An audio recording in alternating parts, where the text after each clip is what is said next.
আসসালামু আলাইকুম। শুরু করছি জনপদের খবর, সঙ্গে আছি আমি নিশা মুনতাসির। এখনকার সংবাদ আয়োজন একই সঙ্গে চ্যানেল আইয়ের ইউটিউব চ্যানেল এবং চ্যানেল আইয়ের ওটিটি প্ল্যাটফর্ম আই স্ক্রিনে লাইভ স্ট্রিম হচ্ছে। আগামী অক্টোবর মাসের মাঝামাঝি আনুষ্ঠানিক যাত্রা শুরু করতে যাচ্ছে কক্সবাজার আন্তর্জাতিক বিমানবন্দর। রানওয়ে সম্প্রসারণের কাজ প্রায় শেষ, সাগরের উপর নির্মিত রানওয়ে পুরোপুরি প্রস্তুত। অক্টোবর মাস থেকে আন্তর্জাতিক ফ্লাইট ওঠানামা করবে। কক্সবাজার থেকে সরওয়ার আজম মানিকের রিপোর্ট। বর্তমানে বাংলাদেশের ৩টি আন্তর্জাতিক বিমানবন্দর রয়েছে। চতুর্থ আন্তর্জাতিক বিমানবন্দর হিসেবে কক্সবাজার বিমানবন্দরকে আন্তর্জাতিক মানে উন্নীতকরণ প্রকল্পের উদ্বোধন হয় ২০১৫ সালের ২ জুলাই। এরপর থেকে কক্সবাজার বিমানবন্দরকে আন্তর্জাতিককরণের কাজ শুরু হয়। ৬,৭৭৫ ফুট থেকে বাড়িয়ে বর্তমানে রানওয়ে করা হয়েছে ৯,০০০ ফুট। দেশের সবচেয়ে বড় রানওয়ের বিমানবন্দর হচ্ছে কক্সবাজার বিমানবন্দর। দিনের এবং রাত্রিবেলা 24 আওয়ার্স। সো ইতিমধ্যে আপনারা দেখবেন যে আমাদের যে লাইটিং সিস্টেমের ব্রিজের কাজ ইতিমধ্যে শেষ হয়েছে এবং লাইটিং সিস্টেম লাগানোর কাজও ইতিমধ্যে শেষের পর্যায়ে আছে এবং রানওয়েতে যে লাইটিং সিস্টেমের কাজ এটাও চলমান আছে। আন্তর্জাতিক বিমানবন্দর হিসেবেই যাত্রা শুরু করার এই খবরে খুশি স্থানীয় ব্যবসায়ীরা। আন্তর্জাতিক ফ্লাইট যদি চলাচল করে, আমরা যারা এয়ারপোর্টে ব্যবসায়ী রয়েছি, কক্সবাজারে বিভিন্ন পর্যটন ব্যবসায়ী সকলেই আমরা উপকৃত হব। পাশাপাশি এখানে আন্তর্জাতিক ফ্লাইট নামাবানি পর্যটনের ডেভেলপ হওয়া।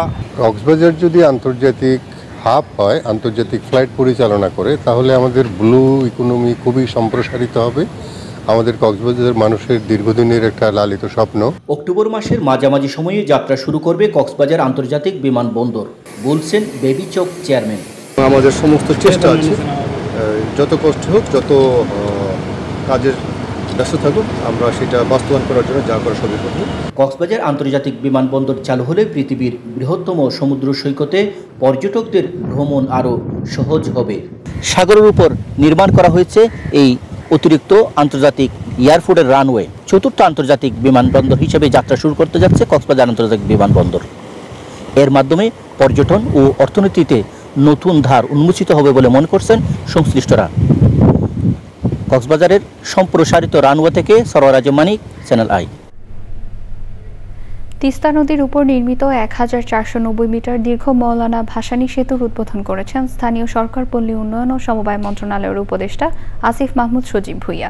এর মাধ্যমে সুন্দরগঞ্জ উপজেলার পাঁচবীর বাজার থেকে কুড়িগ্রামের চিলমারী উপজেলা সদরের সড়ক যোগাযোগ সহজ হবে। সেই সঙ্গে একটি নতুন পরিবহন করিডোর গড়ে ওঠায় ঢাকাসহ দক্ষিণাঞ্চলের অন্যান্য গুরুত্বপূর্ণ স্থানের সাথে ভুরুঙ্গামারী স্থলবন্দর সহ কুড়িগ্রামের জেলার দূরত্ব কমবে ৪০ থেকে ৬০ কিলোমিটার। সেতুটির মাধ্যমে গাইবান্ধার সুন্দরগঞ্জ উপজেলার সঙ্গে কুড়িগ্রাম জেলার চিলমারী উপজেলার যোগাযোগ ব্যবস্থার উন্নয়নের ফলে স্বল্প সময় ও খরচে শিল্প ও কৃষিজাত পণ্য উৎপাদন এবং ছোট ও মাঝারি কলকারখানা প্রতিষ্ঠার সুযোগ সৃষ্টি হবে। কুড়িগ্রাম হইতে ঢাকা পর্যন্ত যাওয়ার যে একটা সুযোগ সুবিধা সরকারের পক্ষ থেকে আমরা পেয়েছি, এর জন্য আল্লাহর কাছে লাখ কোটি শুকরিয়া আমরা আদায় করতেছি। আর অত্র এলাকার লোকজন যারা গরিব দুঃখী মানুষ আছে, তারা একটা কর্মের মধ্যে ব্যস্ত আছে, তারা অনেক কর্মপাঠ নিয়ে করে খেতে পারবে। আমাদের স্বপ্নের সেতু তিস্তা সেতু আমাদের সুন্দরগঞ্জের বুকে হওয়াতে আমরা সুন্দরগঞ্জবাসী গর্বিত। সেতু হওয়াতে মানে এই হরিপুরের ব্রিজ হওয়াতে আর কি খুব একটু উন্নত হয়ে গেছে, কারণ এখন গাড়ি ঘোড়া চলাচল খুব সহজ। ২০২৩ সালে তিতাস উপজেলায় ৭ বছর বয়সী শিশু সাইমন হত্যা মামলায় আসামি বিল্লাল পাঠানের মৃত্যুদণ্ড, সাইমনের চাচি শেফালী বেগমের যাবজ্জীবন কারাদণ্ড দিয়েছেন আদালত। বুধবার দুপুরে কুমিল্লা জেলা ও দায়রা জজ আদালতের অতিরিক্ত জেলা ও দায়রা জজ চতুর্থ আদালতের বিচারক সাব্বির মাহমুদ চৌধুরী ওই রায় দেন। বাদী পক্ষের আইনজীবী মোহাম্মদ ইকবাল হোসেন জানান, ২০২৩ সালের ১৬ আগস্ট বিকেলে সাইমন মায়ের সাথে তিতাসের বাতাকান্দি বাজারে যায়। সেখান থেকে পানীয় কিনে বাড়ি ফেরার পথে নিখোঁজ হয়ে যায়। ১৮ আগস্ট তিতাস থানায় সাধারণ ডায়েরি করা হয়। পরে ১৯ আগস্ট সকালে বজলুর রহমানের বালুর মাঠের ঝোপের ভেতর থেকে সাইমনের অর্ধগলিত পোড়া মরদেহ উদ্ধার করা হয়।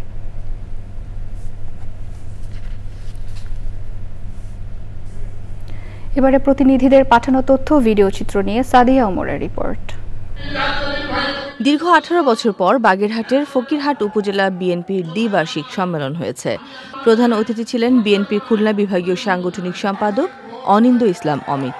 বরিশালের বাকেরগঞ্জে কোচিং সেন্টারে চাঁদা না দেওয়ায় চরাদি ইউনিয়ন বিএনপির সাধারণ সম্পাদক জাকির ডাকুয়ার হামলায় নীলিমা আক্তারকে আহত করার ঘটনায় বিএনপির সাধারণ সম্পাদক জাকির হোসেন ডাকুয়ার বহিষ্কার ও গ্রেপ্তারের দাবি জানান শিক্ষক শিক্ষার্থী ও এলাকাবাসী। বরিশাল ও নওগাঁয় বাংলাদেশ জাতীয়তাবাদী স্বেচ্ছাসেবক দলের ৪৫তম প্রতিষ্ঠাবার্ষিকী উপলক্ষে বর্ণাঢ্য র্যালি করেছে জেলা স্বেচ্ছাসেবক দল। গাজীপুরে জাতীয়তাবাদী স্বেচ্ছাসেবক দলের প্রতিষ্ঠাবার্ষিকীতে প্রধান অতিথি ছিলেন মহানগর স্বেচ্ছাসেবক দলের আহ্বায়ক সাদাত হোসেন শাহীন। কুড়িগ্রামে ব্রহ্মপুত্র নদীর আগ্রাসী ভাঙন রোধে জরুরি ব্যবস্থা গ্রহণের দাবিতে মানববন্ধন করেছে খেলাফত মজলিস। লক্ষ্মীপুর সদর উপজেলার তেওয়ারীগঞ্জ ইউনিয়নের পূর্ব চরমনসা ইউনিয়ন বিএনপির প্রতিনিধি নির্বাচন পরিদর্শন করেছেন বিএনপি নেতা অ্যানি। নোয়াখালী প্রেসক্লাব চত্বরের প্রতিষ্ঠাবার্ষিকী উপলক্ষে আলোচনা সভা হয়েছে। এতে প্রধান অতিথি ছিলেন বিএনপির কেন্দ্রীয় নির্বাহী কমিটির ভাইস চেয়ারম্যান মোহাম্মদ শাহজাহান। সরকারি মাধ্যমিক বিদ্যালয়ের সহকারী শিক্ষক পদের এন্ট্রি পদ নবম গ্রেড ধরে 4 স্তরীয় একাডেমিক পদোন্নতির দাবিতে মানববন্ধন করেছেন বাগেরহাটের সহকারী শিক্ষকরা। বর্ণাঢ্য র্যালি, পথসভা ও বৃক্ষরোপণ অভিযানের মধ্য দিয়ে শেরপুরেও জাতীয়তাবাদী স্বেচ্ছাসেবক দলের প্রতিষ্ঠাবার্ষিকী উদযাপিত হয়েছে। টাঙ্গাইলে এন্ট্রি পদে নবম গ্রেডে উন্নীতকরণ ও 4 স্তরীয় পদ সোপান বাস্তবায়নের দাবিতে আন্দোলনে নেমেছেন সরকারি মাধ্যমিক বিদ্যালয়ের শিক্ষকরা। প্রেস ক্লাবের সামনে মানববন্ধন করে জেলা প্রশাসকের মাধ্যমে প্রধান উপদেষ্টা বরাবর স্মারকলিপি দিয়েছেন তারা। শিক্ষকদের চিকিৎসা সেবা নিশ্চিত করতে প্রথমবারের মতো শতাব্দী প্রাচীন পাবনা সরকারি এডওয়ার্ড কলেজের মেডিকেল সেন্টার ও স্বাস্থ্য সেবা কার্যক্রম উদ্বোধন করেছেন civil surgeon doctor Abul Kalam Azad. Barishal বিভাগীয় পেট্রোল পাম্প ও ট্যাঙ্ক লরির মালিক সমিতির সাথে মতবিনিময় সভা হয়েছে। Sadia Omar, channel I. চরম জলাবদ্ধতায় নাজেহাল গাইবান্ধার গোবিন্দগঞ্জ পৌরসভার ৯ নং ওয়ার্ডের বাসিন্দারা। কর্তৃপক্ষের অবহেলা আর উদাসীনতায় পানি নিষ্কাশন ব্যবস্থা বন্ধ হয়ে জনদুর্ভোগ দীর্ঘস্থায়ী হচ্ছে বলে অভিযোগ উঠেছে। সেই সাথে পতিত অবস্থায় আছে প্রায় ৩০০ বিঘা ফসলি জমি। প্রয়োজনীয় ব্যবস্থা নেওয়ার আশ্বাস দিয়েছে পৌর কর্তৃপক্ষ। ফারুক হোসেনের তথ্য ভিডিও চিত্রে আফরোজা হাসির রিপোর্ট। প্রথম শ্রেণীর পৌরসভায় বসবাস, তারপরও প্রায় 4 বছর ধরে প্রতি বর্ষায় জলাবদ্ধতায় দুর্ভোগ পোহাতে হয় গোবিন্দগঞ্জ ৯ নং ওয়ার্ডের শিল্পপাড়া, মণ্ডলপাড়া, বর্ধনকুঠি, সোনারপাড়া ও প্রধানপাড়ার পূর্ব অংশের বাসিন্দাদের। পানি নিষ্কাশনের ব্যবস্থা বন্ধ হয়ে গেছে, যাওয়ার ফলে আমাদের এই এলাকায় আর আবাদ হচ্ছে না। মানুষ অনেক কালভেট দিয়ে বাড়ি করছে, কালভেট দিয়ে ওই পানি যাওয়ার ঘাটাগুলো বন্ধ করে দিয়েছে। অভিযোগ, জনদুর্ভোগ কমাতে দৃশ্যমান কোনো পদক্ষেপই নেয়নি পৌর কর্তৃপক্ষ। আমাদের তো মোটর চলাচল বন্ধ হয়ে গেছে, আমরা আবাদ করতে পারছি না, না ছেড়ে দেওয়া বন্ধ, এই এলাকাটা একবার মনে শেষ হয়ে যাচ্ছে। সমস্যার সমাধানে গতানুগতিক উদ্যোগের কথা জানিয়েছেন পৌরসভার নির্বাহী প্রকৌশলী। যে সমস্ত জায়গায় মানুষ মাটি ফেলে ড্রেনটা বন্ধ করে দিয়েছে, পানির স্বাভাবিক গতিকে যেখানে বাধাগ্রস্ত হয়েছে সেই জায়গায় মাটিগুলি অপসারণ করে সাময়িকভাবে জনগণের জলাবদ্ধতার সমস্যার সমাধান করা হবে। যথাযথ পদক্ষেপের মাধ্যমে দুর্ভোগ থেকে পরিত্রাণের প্রত্যাশায় গোবিন্দগঞ্জ পৌরসভার বাসিন্দারা। আফরোজা হাসি, প্রকৃতি ও জীবন ডেস্ক, চ্যানেল আই। দর্শক, জনপদের খবর আজকের মতো এই পর্যন্ত। একটু পর কৃষি সংবাদ দেখার আমন্ত্রণ জানিয়ে শেষ করছি। ধন্যবাদ সবাইকে।